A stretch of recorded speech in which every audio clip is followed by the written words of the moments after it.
সকলের প্রিয় জোড়াতালি হয়ে যান আমাদের সকলের প্রিয় জগদ্ধাত্রী উর্ফে অঙ্কিতা মল্লিক। অনেক শুভেচ্ছা অঙ্কিতা।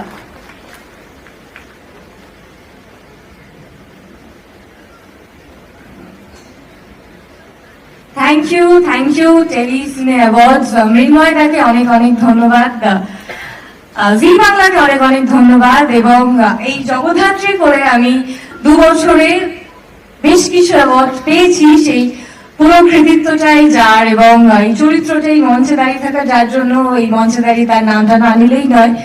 অনেক ধন্যবাদ দাদা স্নেহাশিস চক্রবর্তীকে এবং আমাদের দর্শকদের যারা প্রত্যেকদিন টিভির পর্দায় জগদ্ধাত্রী দেখে, অনেক ভালোবাসা দেয়, তাদেরকে অনেক ধন্যবাদ। জগদ্ধাত্রীর পুরো টেকনিশিয়ানকে অনেক ধন্যবাদ এবং আমার মা বাবা এখানে বসে আছে।